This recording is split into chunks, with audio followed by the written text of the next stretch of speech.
Kalau kita nak lajak sikit lagi berkait dengan makhluk ni, selain daripada Allah Ta'ala tu makhluk, ada timbul isu selagi hari ni. Tapi isu ni juga mengakibatkan labeling ataupun penetapan yang berat-berat juga. Syirik lah, bid'ah lah, ada macam-macam. Saya nak khabar sikit sini. Kait dengan benda ni, ya macam-macam situ je. Baik, selain daripada Allah Ta'ala tu makhluk, maka isu yang timbul sini antara sekian banyak makhluk ni, makhluk mana yang mula-mula sekali diciptakan Allah? Ni jadi isu sekali ni. Makhluk yang mula-mula diciptakan oleh Allah. Jadi isu lagi. Dua-dua ni semuanya banyak dibahaskan oleh ulama tasawuf. Makhluk apa yang mula-mula? Baik. Jadi saya terangkan ini supaya kita tahu mana usul akidah, mana furuk cabang. Kalau dalam masalah usul ni dia tidak ada khilaf situ. Sama ada ya atau tidak. Kalau betul ya, kalau tidak salah, sesat. Itu usul akidah. Kalau furuk cabang akidah ni dia ada khilaf. Ada pendapat ni kuat, ni kurang kuat, ni sahih, tak sahih. Tapi dia tidak melibatkan syirik, kufur dan sebagainya. Kita kena faham kedudukan tu dulu. Baik, berkait dengan isu makhluk pertama. Makhluk pertama yang diciptakan oleh Allah, ini adalah merupakan furuk cabang. Bukan masalah usul. Masalah usulnya, Allah Ta'ala tu wujud yang hakiki. Dialah pencipta. Selain daripada Allah Ta'ala tu, makhluk belaka. Itu usul. Itu dasar. Kalau ada orang kata Allah Ta'ala ni makhluk juga, memang batal iman dia. Kalau ada orang kata makhluk ni sama taraf dengan Tuhan, wujud yang sama taraf, juga batal iman dia. Sebab apa? Ini masalah usul yang ada satu je, tak ada pilihan. Jadi keyakinan Allah Ta'ala tu wujud yang hakiki, dialah pencipta seluruh alam. Yang lain daripada dia makhluk, ini usul, ini dasar yang tak ada khilaf bab tu. Tapi persoalan antara sekian banyak makhluk ni, makhluk mana yang mula-mula sekali diciptakan oleh Allah, ini khilaf ulama dan sudah saya jelaskan panjang. Maka antara isu yang berbangkit hari ini, orang tua-tua kita dulu ngaji. Menurut mereka ni, menurut faham mereka ni, berdasarkan dalil yang mereka faham, dalil yang mereka terima, bahawa makhluk yang terawal yang diciptakan oleh Allah adalah Nur Muhammad. Tak apalah. Itu khilaf ulama. Setengah ulama berdasarkan dalil-dalil tertentu menyatakan makhluk yang paling awal adalah Arash.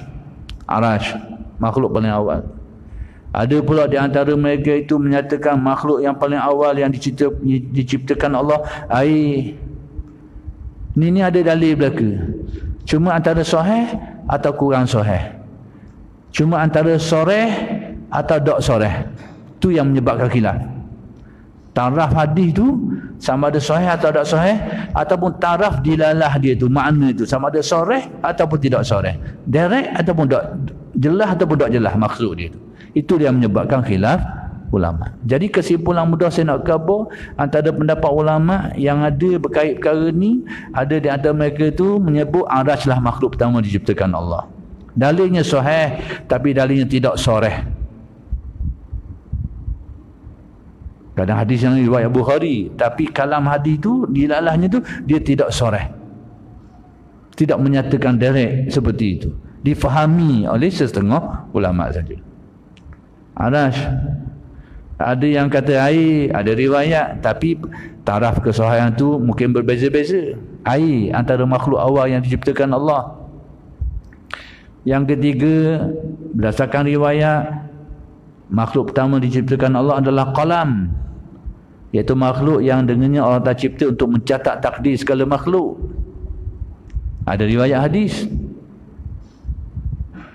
Kemudian yang keempat, antara makhluk awal berdasarkan riwayat, iaitu akal, al-aql. Jadi orang manusia ni Maka ulama telah membahaskan dan mereka khilaf, mereka tidak ada kesepakatan. Jadi siapa yang nak pegang salah satu pendapat ni, kau ada dia lah. Dia tidak melibatkan iman dan kufur. Dia tidak melibatkan syirik ke tak syirik. Sebab apa? Masalah ni masalah khilaf ulama dan merupakan masalah cabang. Dia bukan masalah usul.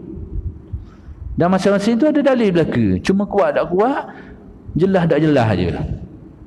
Jadi kalau nak kata makhluk pertama adalah arash, lah ada dia. Kalau ada orang nak pegang makhluk pertama adalah qalam, peganglah, ada dalil. Ada dia lah. Kemudian kalau ada orang nak kata makhluk pertama itu adalah akal, al-aqlu, betul, peganglah. Ada dalil yang menyebutnya. Kalau ada orang nak pegang makhluk pertama yang diciptakan Allah tu air, peganglah. Ada dalil, ada sahabat yang pegang macam tu, yang faham macam tu. Kemudian ada orang nak pegang bahawa makhluk pertama diciptakan Allah Nur Muhammad, peganglah. Jadi orang nak pegang makhluk ni, dia tak mau pakai pendapat lain, tak apalah. Tapi jangan pakai pendekatan Wahabi. Wahabi ni kan, dia pakai salah satu ni, hak lain dibid'ahkan belaka. Ni penyakit Wahabi. Penyakit Wahabi antaranya itulah, nak kenal gaya Wahabi, tu salah satu cara. Dia pegang salah satu pendapat yang merupakan khilaf di antara alim ulama. Tapi hak dia pakai saja dia anggap sahih, hak lain semuanya batil dan bid'ah belaka. Ni penyakit dia. Jadi itu antara asal. Jadi saya nak kabarnya hari ni bila kita dengar isu orang bakit itu, kita tahulah kedudukan. Maksudnya tak payah melarak lah. Orang nak faham, nak pegang itu, peganglah. Tak apa, dia tidak melibatkan masalah syirik, iman dan kufur. Masalah kuat tak kuat, betul salah tu je. Bukan iman dan kufur, bukan syirik tak syirik, tak ada. Tapi macam saya kata tadi lah, ada sesungguh pihak dalam bab ni yang pegang lain daripada pendapat yang dia pakai tu, dianggap sebagai syirik. Itu masalah gitu. Itu cabang-cabang, isu cabang lah. Baik, kita tengok dari sudut tasawuf. Apa yang nak diberitahu dari sudut tasawufnya. Baik, demikianlah contoh maqam fana. Maqam fana ni, kitab hikam ini ditulis oleh Syekh Ibn Atha dalam bentuk matang. Matang ni kata-kata yang padat rekah, tapi mengandungi makna yang mendalam, bahkan yang lebih di dalam lagi dan sebagainya. Itu tabi'i kitab hikam ni. Dia ibarat gak macam induk lah, induk. Kata-kata hikmah yang pendek dan padat. Maka boleh ditafsirkan cara tohah, boleh ditafsirkan cara yang lebih dalam, bahkan boleh ditafsirkan cara yang lebih dalam lagi. Boleh ditafsirkan. Sebab tu kalau kita tengok syarah kitab hikam ini berbagai-bagai. Ada syarah tinggi, ada syarah rendah. Syarah yang sederhana pun ada. Ni yang kita guna ni, hikam Haji Salim ni, syarah yang agak sederhana, ke arah rendah lah sikit,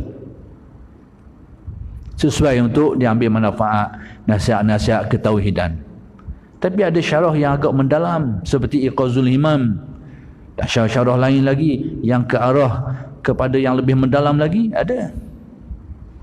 Sebab apa? Tabi'i kita ni saya sebut tu nak khabar bahawa kitab hikam ini, sebab hari ni kita timbul dengan kenyataan setengah orang kitab ni tak boleh ajar kepada orang ramai. Ni kitab ni. Saya sejak kecil, orang tua saya, ayah saya ajak bawa sejak tingkatan berapa lebih kurang,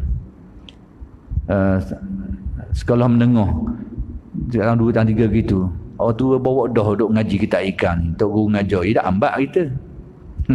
Tok guru tu dah ambak kita. Mu budak kita ngaji kitab ni. Mau lagi mu. Dia pula dak ngajar dalam bilik tutup rapat. Kita pergi mengaji di Mesir pula.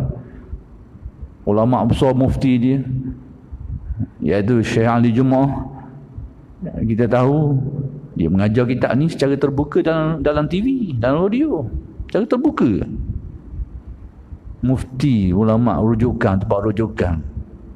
Kalau dia tahu kitab ni dia mengajar orang ramai, tidak akan buat macam tu, tidak akan mengajar kita buku dan TV tu. Demikian juga di Syria, ulama besar Syekh Sayyid Ramadan Buti juga mengajar kita ni di masjid cara terbuka, bukan yang mengajar dalam bilik senyap tutup rapat tu.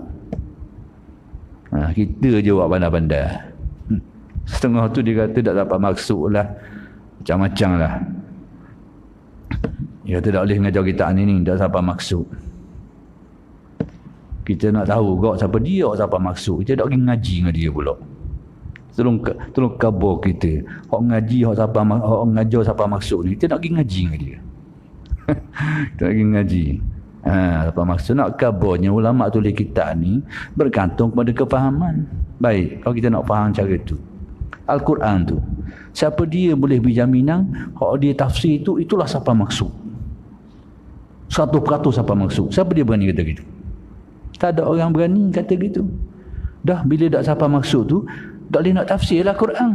Cuba fikir molek. Siapa dia berani kata tafsir aku ni memang inilah kehendak sebenar, 100% tepat. Kemudian kalau tak sampai 100% dah nak mengajar, dah nak baca. Kalau gitu tak ada orang tulis tafsir. Tak ada orang tulis tafsir. Itu cara berfikir yang sakit. Cara berfikir yang sakit. Jadi kita kena faham molek benda begini. Jadi Syekh Ibn Atta' ni menulis ni untuk dimanfaatkan. Tengoklah kalau orang ramai, syarahlah sekadar yang sesuai dengan dia. Untuk orang yang khusyuk, yang dalam lagi ada kitab-kitab syarah yang sesuai untuk dia pula. Jadi kita dengar ada setengah orang tu kata dakwi ngajar kita ni sebab tak siapa maksud pengarang ni. Beratlah. Kita nak tahu siapa dia, siapa ni. Kita nak pergi ngaji pula. Maksudnya sekadar yang kita boleh faham tu alhamdulillah lah. Tidak bercanggah dengan Quran dan hadis dan muafakat dengan kalangan litas yang lain, alhamdulillah lah. Tapi kalau mungkin ada yang dapat syarah dalam lagi yang boleh memahami, alhamdulillah, itu rezeki masing-masing lah. Yang penting bahawa kita dapat faham ni tidak bercanggah dengan Quran dan hadis dan kalam-kalam ulama yang lain. Baik.